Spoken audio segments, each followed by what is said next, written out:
Bonsoir, ce soir je vais vous parler des produits laitiers. Alors, est-ce que vous savez qu'il y a quand même une infestation au niveau de notre alimentation par rapport aux produits laitiers?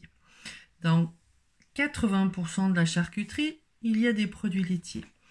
Dans la pâtisserie, on n'en parle même pas. J'ai pas pu mettre les pieds dans une pâtisserie, boulangerie, pendant 5 ans. À cause de l'odeur des produits laitiers. Il y en a aussi dans les chips, il y en a dans les sauces tomates, il y en a dans tous les plats préparés que l'on peut trouver dans les rayons de nos chers supermarchés. Le lactose, le sucre du lait est dans toutes les préparations alimentaires. Quand j'ai déclenché mon intolérance aux produits laitiers, celle-ci allait jusqu'à l'odeur. Donc en fait, l'odeur et les traces aussi, donc je ne pouvais pas manger d'aliments qui contenaient même des traces qui avaient été préparées dans des ateliers ou cuits dans les mêmes chaudrons, on va dire, que les produits laitiers. Si vous faisiez cuire dans votre huile de friteuse des nuggets contenant des produits laitiers, et qu'après vous prépariez des frites, si je mangeais des frites, j'étais malade. Car les molécules de lait rentraient dans l'huile et l'huile après rentrait dans les frites. Et donc, à la consommation des frites, je consommais des produits laitiers et j'étais malade.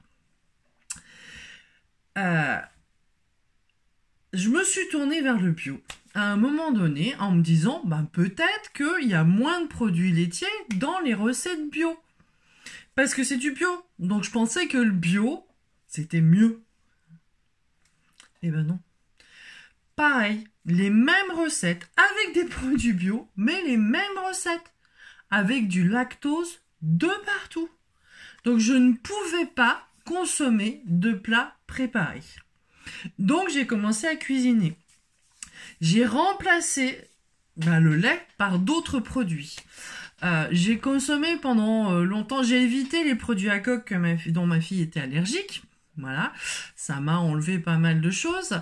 Donc il me restait le soja et le lait de riz. À savoir quand même que le soja est un perturbateur au niveau hormonal très fort.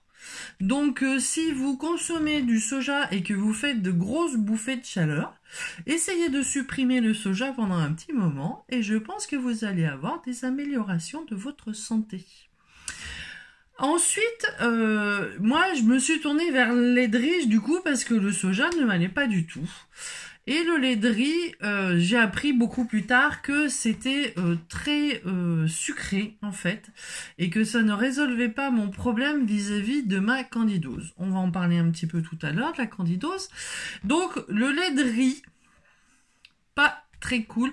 Alors lait, c'est pas le nom lait, c'est une boisson végétale à base de riz. On a appelé ça lait parce que ça vient en remplacement généralement des produits laitiers issus de mammifères. Mais ça n'a rien à voir avec un lait, c'est juste une boisson à base de. Voilà. Donc, on en revient à ce côté sucré. Ce qui est dans 80% de l'alimentation, rajouté dans les sauces tomates, dans les frites, dans plein de choses, dans tellement de choses que c'est inimaginable d'en faire la liste ici aujourd'hui, c'est le lactose. Le lactose, c'est le sucre du lait. Alors, petit conseil aux diabétiques, réduisez, voire supprimez les produits laitiers et vous verrez que votre diabète se portera beaucoup mieux. Pardon. Je disais donc que les diabétiques pouvaient supprimer les produits laitiers parce qu'en fait le lactose va poser des problèmes au niveau de l'insuline, du diabète, de la gestion en fait de leur diabète est très pourvoyeur de problématiques pour eux en fait. Essayez. J'ai que ça à vous dire, essayez de les supprimer. J'ai croisé un monsieur un jour qui avait déjà des petits soucis de santé, et puis je lui dis, bah alors comment vous allez? Il me dit, oh là là, mon diabète va pas bien, je suis très haut en ce moment, je suis à 5, enfin bon voilà. Et je lui fais, est-ce que vous consommez des produits laitiers? Il me dit, bah oui, je bois au moins 1 litre de lait par jour, plus d'autres choses à côté. Je lui dis, bah écoutez, essayez de moins boire de lait pendant quelques jours et vous verrez comment ça va. 48 heures après, je le recroise. Et là, je lui redemande comment ça va. Il me fait, oh là là, je suis en hypoglycémie. J'ai une baisse de mon taux impressionnant. J'ai dit, est-ce que vous avez supprimé les produits laitiers? Il me fait oui. Et donc, en fait, il était en manque de sucre parce qu'il avait complètement arrêté les produits laitiers. Donc, il dépassait avec son litre de lait par jour, et après, il était redevenu à quelque chose de beaucoup plus bas. Après, je ne sais pas comment il a continué, parce que je ne l'ai pas recroisé après. Mais voilà, donc en fait, son taux de diabète a largement baissé avec la suppression du litre de lait consommé par jour. C'est un faux ami. Un faux ami, le lait. Il nous a été vendu post-Seconde Guerre mondiale comme un produit nécessaire, parce que, en fait, on était en malnutrition, en sous-nutrition après la guerre, et que le lait, en fait, on offrait un verre de lait, on offrait un petit déjeuner aux enfants à l'école avant de commencer la journée, parce qu'ils arrivaient en faiblesse après ils mangeaient pas le matin. Et donc le lait a été amené en forte quantité à cette période-là. Mais ce n'est pas bon pour notre organisme. Alors, on va essayer de faire un petit peu la liste exhaustive des soucis créés par une surconsommation de lait ou une intolérance aux produits laitiers. Sinusite chronique, douleur articulaire, diabète, syndrome du côlon irritable, mycose vaginale, cystite, eczéma, ballonnement, sommeillement après le repas. Tout ça, ce sont des choses qui peuvent être en fait une alerte comme quoi vous avez des intolérances à ces produits laitiers. Et si vous faites une mauvaise réaction gastrique à la suite d'un repas, on va dire un petit peu savoyard, tel que tartiflette, raclette, fondue, c'est peut-être que cette consommation de produits laitiers vous incommode vraiment.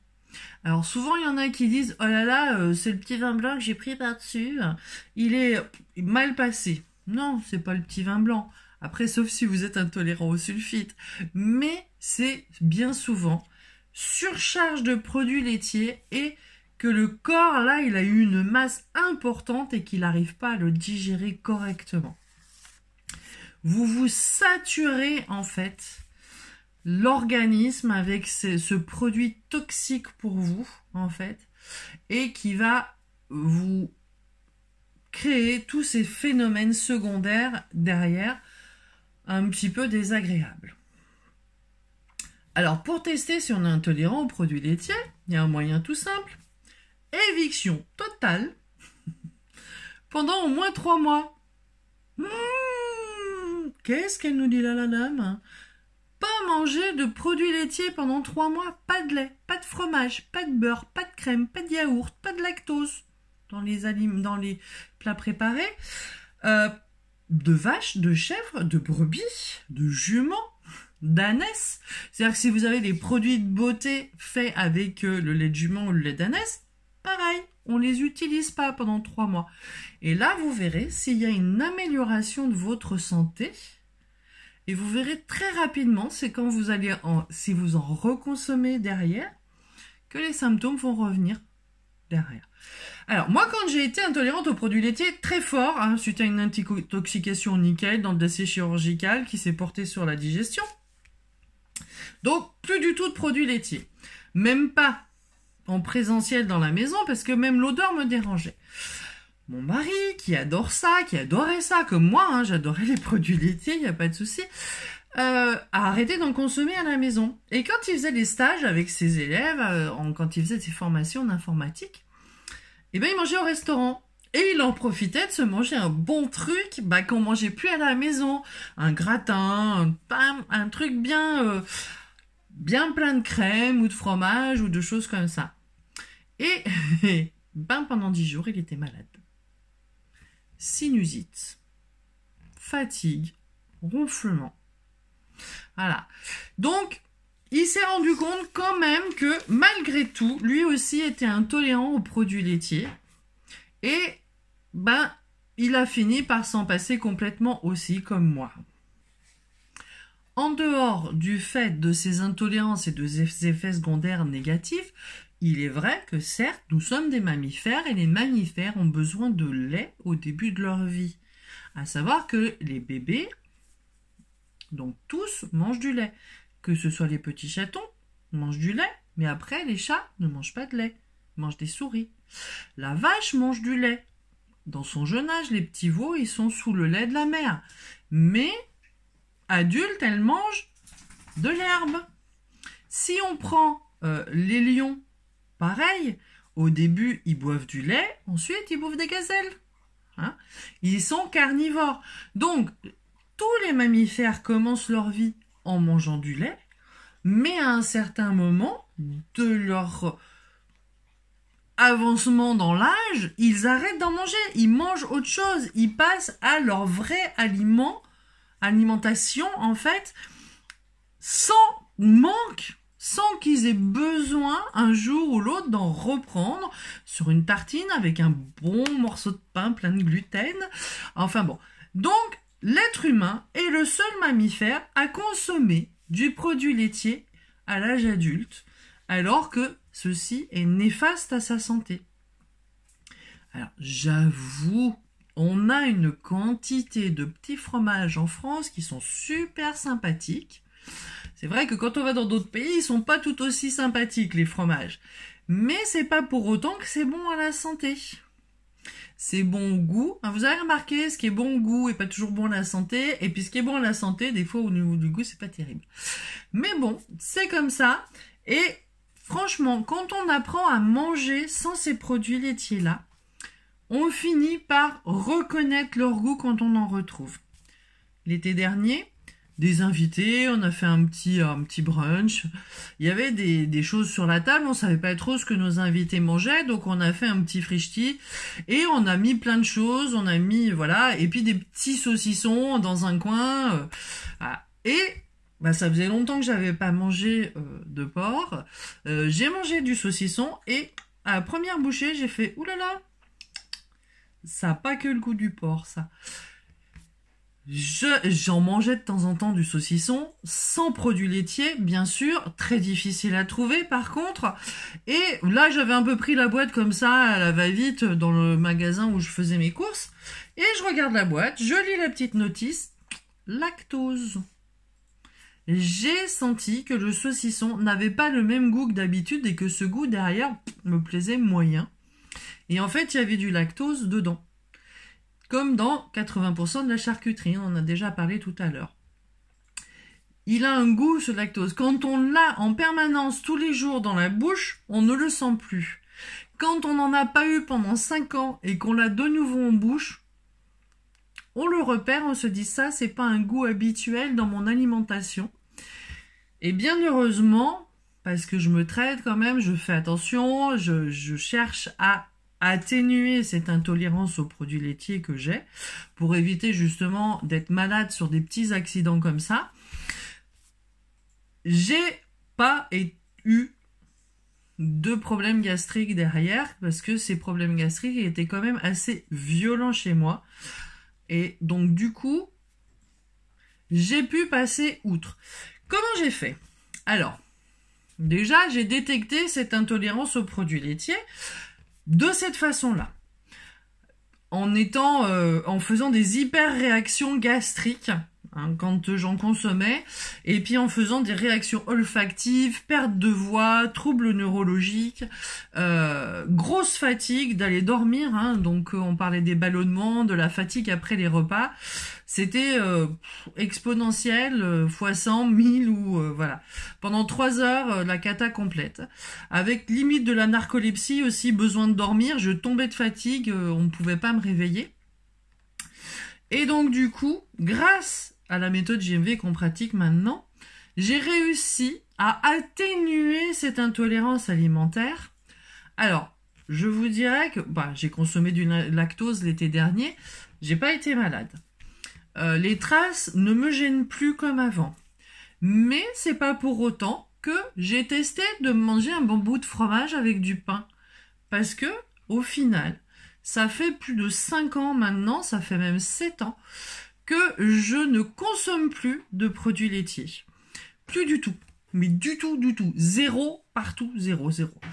Et que je me suis déshabituée à la consommation de ces produits laitiers. Que je me suis... Bon, l'odeur me gêne moins maintenant, j'ai plus ces coups de fatigue après avoir senti, mais l'odeur va plutôt m'être désagréable que me provoquer une envie de pouvoir en manger. Et cette méthode JMV, elle a réussi à déprogrammer le mauvais fonctionnement du corps par rapport à cette alimentation. Mais c'est pas pour autant que j'en remettrai dans ma consommation. Parce que franchement, quand on n'en mange pas, au départ hein, ça a été très compliqué, mais quand on n'en mange pas depuis si longtemps, je vois pas l'intérêt d'en remettre en fait dans ma consommation quotidienne. Et même si de temps en temps j'ai eu fait des crises sur les 2 premières années à avoir envie d'un pétard de morceaux de fromage, j'ai été fromagère en plus dans ma vie, avec un bon bout de pain, ça c'est un truc vachement sympa. Et puis en fait, les repas de famille, ils se passent eux de produits laitiers quand moi je suis là, et ils sont tous là. Ah bah non on peut pas. Qu'est-ce qu'on mange maintenant? Le dessert hein, qu'est-ce qu'on peut manger comme dessert avec Fred à la maison? Parce que du coup, il y a quoi où il n'y a pas de produits laitiers dedans? Alors, ma maman a trouvé la parade, maintenant, elle me fait une petite tarte aux pommes avec la pâte Tupperware, donc où il n'y a pas de produits laitiers dans la pâte, qu'elle peut faire elle-même avec ses pommes du jardin. Et donc du coup, c'est très bien, une petite tarte aux pommes adorable. On se passera de la chantilly et de la boule de glace de crème, de la glace à la vanille dessus, tant pis, hein. Mais je peux vous dire qu'une petite tarte aux pommes, c'est sympa en fin du repas. Et c'est surtout assez léger à digérer. Enfin, pour ceux qui n'ont pas d'intolérance au gluten, hein, qu'il y a dans la pâte. Enfin bon, il y a tout un tas de petites choses à regarder, bien évidemment. Mais, voilà. On est intoxiqué par ces produits laitiers, on ne le sait pas. J'étais la première à être intoxiquée par ces produits laitiers, à ne pas le savoir. Pendant 20 ans, j'ai fait des en fait des chocs gastriques alimentaires. Je ne savais pas d'où ça venait, jusqu'à ce que vraiment les produits laitiers, la mise en contact des produits laitiers me rendent très malade. Alors, a-t-on vraiment besoin d'aller jusque-là pour détecter que ces produits laitiers sont toxiques à notre santé? Ils encrassent le corps, ils encrassent les sinus, ils encrassent les articulations, ils amènent de l'humidité sur les articulations, ils amènent de l'humidité dans le corps, ils vont dérégler le fonctionnement du pancréas avec la production d'insuline ou pas. Je vous avoue, je suis pas spécialiste du diabète, donc je vais pas non plus dire des bêtises, parce qu'après il y en a qui vont faire « Ouais, mais elle a dit n'importe quoi sur le diabète ». Non, il y a du lactose en fait dans les produits laitiers, et le lactose est très mauvais pour le diabète. C'est du sucre. Le sucre, c'est une drogue. On va dire le mot, c'est une drogue. Les scientifiques ont fait des essais, des expériences avec des souris. Ils les ont shootés à la cocaïne et au sucre. Des deux, hein. Ils les ont mis en manque, des deux, et ils leur ont représenté les deux, pendant leur manque. Et sur quoi elles sont allées les souris? La cocaïne ou le sucre? Eh ben le sucre. Elles étaient plus addictes au sucre qu'à la cocaïne. Si ça peut vous donner un ordre d'idée sur l'intoxication que notre corps a aux produits sucrés. Et dans 80% de notre alimentation, il y a du lactose. Donc posez-vous juste cette question-là, tout simplement. Et petit exemple de la surcharge de produits laitiers, de l'infestation de ces produits laitiers dans notre alimentation, les sushis. Une des rares choses que je pouvais manger en déplacement. Il y a maintenant des sushis dans tous les magasins quasiment, voilà. Donc je trouvais assez facilement à me nourrir sans avoir à me taper toutes les étiquettes. Jusqu'à ce qu'il y a à peu près 2 ans, voilà, 18 mois, 2 ans, commencent à apparaître des sushis avec des crèmes et des produits laitiers dans les sauces. Quand j'ai vu cette sauce blanche, j'ai commencé à regarder produits laitiers. Pourquoi il y a des produits laitiers dans les sushis? Et voyant que la gamme augmentait avec les produits laitiers, je me suis un petit peu renseignée au niveau des gens qui étaient dans les rayons.